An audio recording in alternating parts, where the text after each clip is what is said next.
स्वागत आप सभी का YouTube channel knowledge TV Haryana. आज 15 दिसंबर सोमवार सभी हरियाणा वासियों के लिए 10 काम की खबरें, घोषणा, आदेश, ऐलान, दिन भर की क्या है पूरी अपडेट, आइए देखते हैं।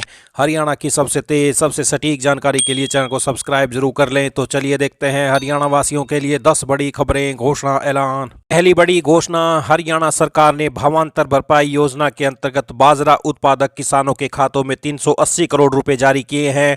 अब तक किसानों को बाजरा भावांतर के रूप में 1600 करोड़ से अधिक की राशि दी जा चुकी है। राज्य के किसानों को प्राकृतिक खेती से जोड़ने के लिए सरकार विशेष प्रयास कर रही है।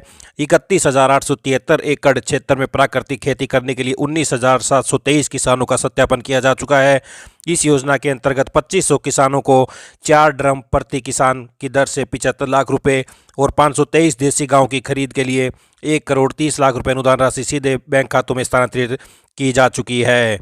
हर खेत को पानी योजना के अंतर्गत मिकाडा द्वारा 1144 जल मार्गों की पहचान पुनर्वास के लिए की गई है, जिसमें से 357 जल मार्गों का कार्य पूरा हो चुका है। वित्त वर्ष में उपरोक्त कार्य के लिए 200 करोड़ रुपए की धनराशि का प्रदान किया गया है। वहीं 20 साल से अधिक पुराने रजवाहों को दोबारा पक्का किया जाएगा। तो ये बड़ी घोषणा, 20 साल से ज्यादा पुराने रजवाहे दोबारा होंगे पक्के। तो ये बड़ी अपडेट है। ये दूसरी बड़ी घोषणा देखते हैं। सरकारी स्कूलों के विद्यार्थियों के लिए मुख्यमंत्री छात्र परिवहन सुरक्षा योजना का दायरा बढ़ाया जाएगा। यह योजना 22 जिलों के 22 ब्लॉकों में शुरू की गई थी।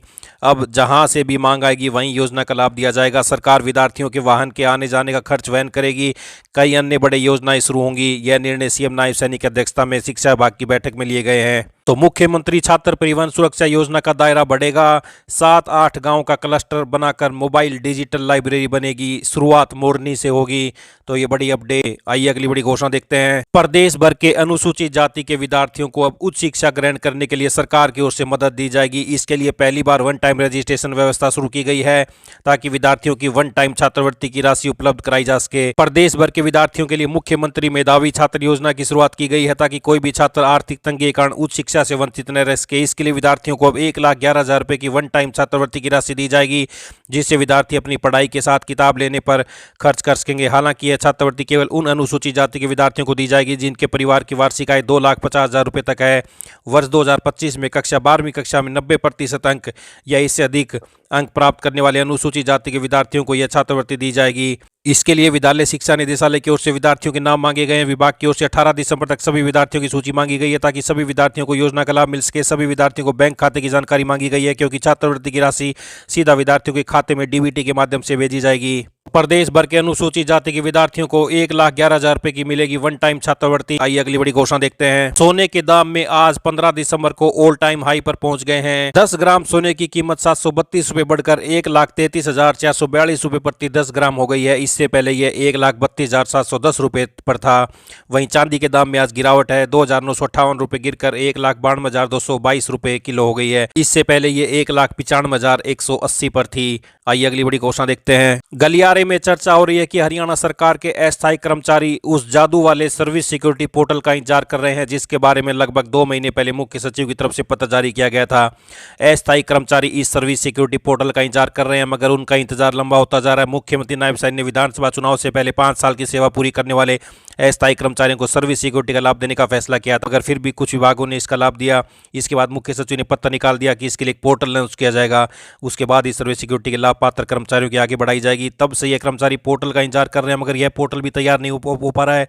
गलियारे में यह भी कहा जा रहा है कि सर्विस सिक्योरिटी देने के लिए जो पोर्टल तैयार किया जा रहा है उसमें ऐसा प्रदान करने का प्रयास है, जिसमें उन अस्थायी कर्मचारियों को सर्विस सिक्योरिटी मिलने से वंचित होने का खतरा है, जिन्हें विभागों ने हरियाणा कौशल रोजगार निगम में पोर्ट नहीं किया है। अगर इस बिंदु को अभी से दूर नहीं किया गया तो सरकार की किरकिरी होना तय है। गलियारे में कहा जा रहा है कि पोर्टल लॉन्च करने से पहले सरकार उन विभागों, बोर्डों, निगमों के विभागाध्यक्षों को पोर्टल पर पोर्ट करने का निर्देश जारी करे, जिन्होंने अभी तक अस्थायी कर्मचारियों को हरियाणा कौशल रोजगार निगम में पोर्ट नहीं किया है।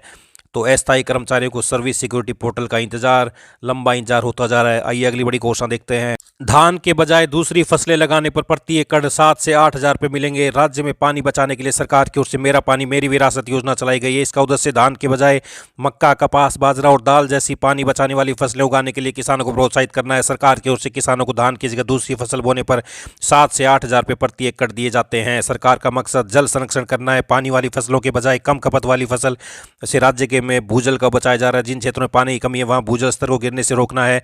राज्य में नोक ब्लॉक में पानी की कमी है। राज्य सरकार की ओर से नगद प्रोत्साहन राशि के अलावा ड्रिप सिंचाई पर सब्सिडी भी दे रही है। इस सिंचाई प्रणाली पर सरकार की ओर से 85% सब्सिडी दी जाती है। साथ ही दूसरी फसलों पर एमएसपी भी दे रही है। तो राज्य सरकार को मेरी फसल मेरा ब्यौरा पोर्टल है, इसका लिंक फसल.haryana.gov.in है। इस पर जाकर पंजीकरण कराया जा सकता है। तो ये बड़ी अपडेट योजना। ये अगली बड़ी घोषणा देखते हैं। शिक्षा निदेशालय ने ठंड के प्रभाव को देखते हुए खुले में प्रार्थना कराने पर रोक लगा दी है। सुबह की प्रार्थना कक्षाओं या फिर बरामदे में कराने के आदेश दिए हैं। इस संबंध में शिक्षा निदेशालय ने सभी जिला शिक्षा अधिकारियों को एडवाइजरी जारी की है। इसके अलावा छात्रों को ठंड से बचाने के अन्य इंतजाम करने के भी आदेश दिए हैं। मिड डे मील के साथ गर्म पानी देने के भी जारी किए गए। विभाग की तरफ से निर्देश, एडवाइजरी का करना होगा पालन। आइए अगली बड़ी घोषणा देखते हैं। रेलवे में नौकरी पाने के इच्छुक युवा तैयारी कर लें, उनका सपना पूरा होने जा रहा है। रेल मंत्रालय की सहमति के बाद रेलवे बोर्ड ने ग्रुप डी के लेवल 1 में भर्ती के लिए सभी जोनल रेलवे से 22,000 पदों के लिए रिक्तियां मांगी। तो रेलवे में ग्रुप डी के 22,000 पदों पर होगी भर्ती। सभी जोन से पूछे गए खाली पद। तो ये सभी हरियाणा वासियों के लिए आज बड़ी खबरें, घोषणा, आदेश, ऐलान, पल पल की अपडेट दिन भर आपको यहाँ पर मिलती रहेगी। चैनल को सब्सक्राइब जरूर कर लें। वीडियो को लाइक, शेयर, कमेंट, सब्सक्राइब जरूर करें। बहुत बहुत धन्यवाद।